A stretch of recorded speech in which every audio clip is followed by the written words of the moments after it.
ሰላም ሰላም ጋይስ እንዴት ናችሁ? ደህና ናችሁ ወይ? እኔ በጣም ደህና ነኝ። እናንተም ሰላም እንደሆናችሁ ባለሙሉ ተስፋ ነኝ።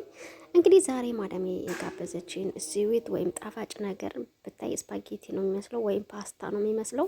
አብረን እንበላለን ማለት ነው። ለዚህ ቻናል አዲስ ከሆናችሁ ከታች ያለችውን የደውል ምልክት ሁለቴ በማጥቆር ሰብስክራይብ፣ ላይክ፣ ሼር፣ ኮመንት ሰፖርት በማድረግ ቤተሰብ የሆኑ የተለያዩ ቪዲዮዎችን ላይፋችን ምናምን ነገር ምን ፖስትበት ቻናል ነው። እናንተ ቤተሰብ ሁኑ ማለት ነው። በጣም ነው የምወዳችሁ። በጣም ነው የሚጥመው።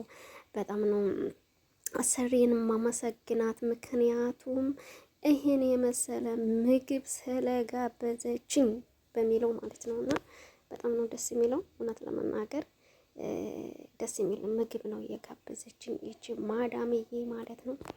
መወዳትና የማከብራት ማለት ነው። በጣም ነው የሚጥመው እና መብላቱን ጀማምረነዋል ማለት ነው። እንድንበላ ጋብዣችኋለሁ። በጣም ነው የሚጥመው።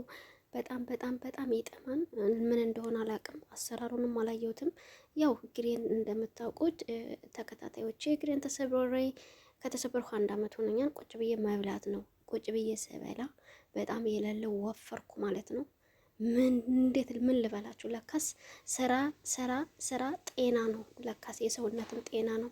በነገሬ ላይ ማለት በቃ ሙሉ ጤና ኖሯችሁ ስራ ሲበዛባችሁ ወይኔ ጉዴ ብላችሁ አታማሩ። መቼ ነው የጭ አትበሉ። የእውነት ማለት ብዙ ነገር በሽታ ለአልጋ ላይ ሆነው በቃ የሚፈልጉትን ነገር የማያገኙ አሉና እኛ እጅግር ጤና ሰጥቶን ማማረር የለብንም። እና ቁጭ ብዬ ስመገብ በሬ ያከልኩላችሁ ምንድነው እንዴ ዝም ብሎ የሚሸጥ በሬ የለም። እንደዛ ደልብ የላችኋለሁ ማለት ነው። ግን ያው እግዚአብሔር ይመስገን ዝም ብዬ ቁጭ ብዬ ከመብላቴም ያገኘሁትም ከመብላቴም የተነሳ ይሄ ቪዲዮ ከተቀረጠ በነገሬ ላይ በጣም ቆይቷል። ግን ያው አሁን ሲሻለኝ ምናምን ነው ፈታ ስል ማለት በጣም ይሰማኝ ነበረ።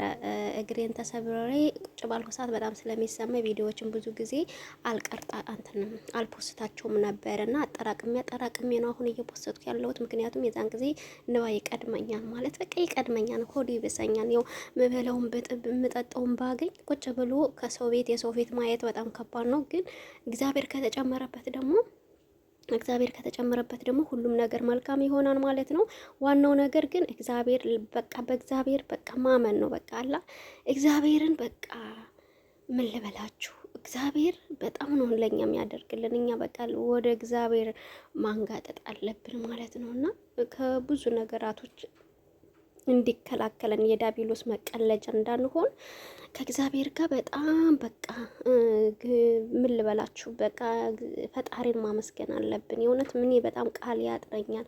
በቃ እንዴት ብዬ እኔ ጌታ እግዚአብሔር እንዴት ብዬ ልግለጠው? እውነት እኔ ሁልጊዜ እንዴ የሰው ፊት እያልኩኝ በጣም አማረር ነበር ማለት ነው። እና እኔ ያም ስህተት ነው። እጅግር ማለት ሙሉ ጤና ስላለኝ አይደለ እንዴ መተንፈስ ስለቻልኩ አይደለ እንዴ የምሰራው ሰርቼ ብር ማገኘው። ደግሞ እዚያ ስደት ሀገር ላይ በቃ እንሰራለን ብር እናገኛለን። ግን ምንድነው ልዩነቱ? እኛ እንሰራለን፣ ሰው ይጠቀምበታል፣ እኛ እንጠቀም። እሱ ምንድነው የሆነ በቃ አላ መንቃት አለብን። የእውነት መንቃት አለብን። ንቅት ማለት አለብን ማለት ነው። ማለት ብራችን እንዴት ነው? ምን ላይ ነው የምናውለው? እንዴት ነው እኛ እየተጠቀምንበት ነው ወይ ብለን ራሳችን መለስ ብለን ማሰብ አለብን። ለምን ብትሉ እኔ እግሬ ከተሰበረ በኋላ ነው በቃ ሁሉ ነገር የታየኝ ማለት ነው። ማለት እንዴ ማለት ነገ ይሄ ቢጠፋ ነገ ሶሪ ተቋርጦብኝ ነበረ። ይሄ ቢጠፋ ነገ ተካዋለሁ እያልኩ ዝም ብዬ ነው ብር የምበትን የነበረው ማለት ነው። ምንም አይመስለኝም። በቃ ምን ልበላችሁ፣ ይሄ ምንድነው? ይሄም እሄድና ማለት ነው ኢትዮጵያ ሄድና በቃ ሄጄ መሰርቻ ያገኘው አይደል እንዴ ምናምን ብዬ ጥፍትፍት ነው ማደርገው ማለት ነው። ያ ምንድነው? አለመንቃት፣ አለመባነን ይባላል። አለማነን የእኛን ብር እኛ ራስ በራሳችን እንዴት አድርገን ማናጅ እንደምናደርገው ራሳችን መመርመር አለብን ጋይስ። የኛ ብር ሰው ስንትና ስንት ሚሊዮነር የሆነበት እኛ ግን እስከ ዛሬ ከማዳም ቤት በቃ እናማርራለን ማለት ነው። እግዚአብሔር ሰርተን እንድንቀየር ቦታውን አመቻችቶልናል። መቼም በእግዚአብሔር ኃይል ነው። በቃ ምንም ቋንቋ የማንችልበት በዱዳ መልኩ ሰልጥነ ምን ብለን ምንም የቤት ሰራተኛ ቢሆን ሁሉ ነገር ቋንቋ ያስፈልገዋል። እና ያን ሁላ ፈተና አልፈን ያጠራቀምነውን ብር እንደ ውሃ አንድፈው በቃ አንበትነው። ምን ላይ ማስቀመጥ እንዳለብን በቃ ጸሎት እናድርግ ጋይስ። እውነት እኔ ምርር ብሎኝ ነው በቃ ይህን ምክር እየመከርኳችሁ ያለሁት ማለት ነው። እና ዝም ብዬ እበላለሁ ማለት ነው። የእውነት ውስጥ የሆነ የሚሰማኝ ስሜት አለ፣ ግን ፊቴ በቃ ፈገግ ለማድረግ በቃ ፈታ ምንም እንዳልሆንኩኝ። አሁን እዚህ ጋር አንዳንዴ ብዙዎች ላይቭ ስገባ ምንም በቃ ጤነኛ ነው የምመስላቸው እና የሚገርማቸው ጓደኞቼ ይብን አያውቁም ነበረ። ምክንያቱም እኔ ማለቃቀስ አልፈልግም። በቃላ ይሁን እግዚአብሔር ጋር ነበር በቃ እግዚአብሔር አንተ እንድቆም እርደኝ እያልኩት ነበር። እና ጓደኞቼ ላይቭ ላይ የሚከታተሉኝ እንግዲህ ጓደኞቼ ማለት ነው በቃ እግሬ እኮ ተሰብሮ ነው ይሄን ያህል ወር ሆነ ስላቸው በጣም ነው የሚገርማቸው። ማለት ላይቭ ላይ እኮ ምንም የሆን ሻት መስይም ነበር። ቀኔ ማሳወቅ አልፈልግም ነበር። በቃ ግንኙነቴ ፈጣሪ ብቻ በቃ ፈጣሪ ፈትኖኛል፣ ፈጣሪ ደግሞ እንዲያነሳ እየጸለዩ ነበር። እና ብዙ ጊዜ ስላለቃቀስነን ሚዲያ ላይ ወጥተን ስላለቃቀስነን ቤተሰብን ስላጨናነቅነን ምንም ትርጉም የለውም።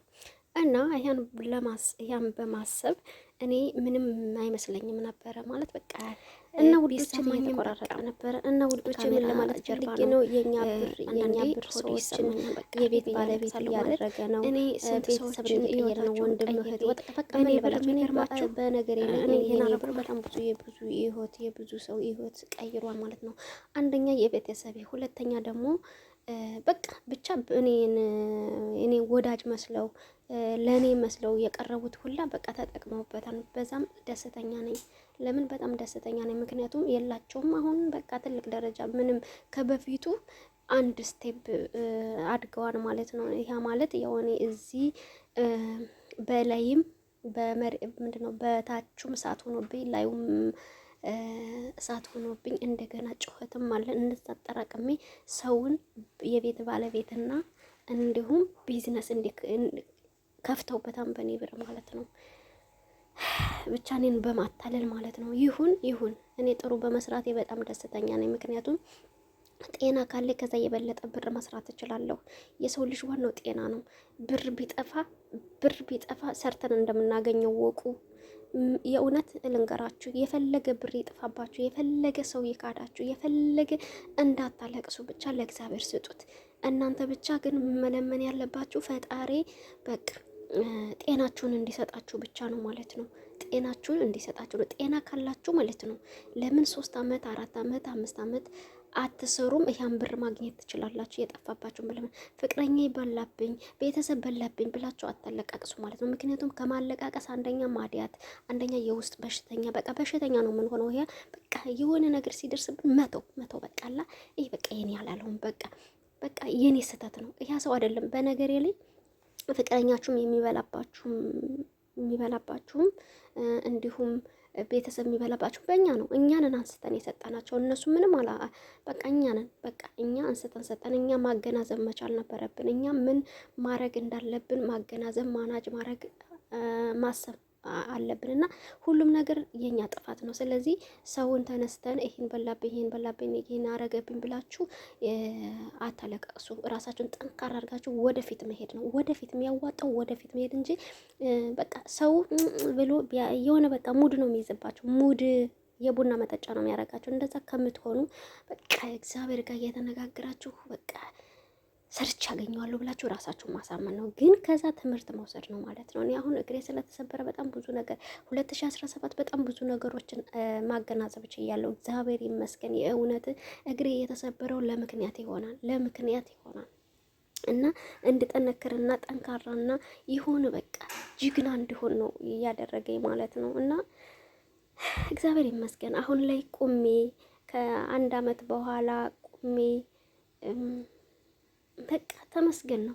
ቁሜ እየተራመድኩ ነው። እንደፈለኩ የፈለጉትን ሰርቼ መብላት እችላለሁ። በፊት ግን ውሃ ራሱም ማምጣት አልችልም ነበረ። በክራንች ራሱ በስንት መከራ ነበር መሄደው። ይብን በሴትነቴ ሲመጣብኝ ፔሪዴ ሲመጣ ምን እንደምሆን እኔ ነበር ማቀው። እኔና እግዚአብሔር ነን ያሳለፍነው። አንደኛ ሲመጣብኝ በጣም ነው የሚያመኝና ለማንኛውም እወዳቸዋለሁ፣ አክብራቸዋለሁ። የእውነት ሴትነቴ ሲመጣ በጣም ነበር ማዝነው።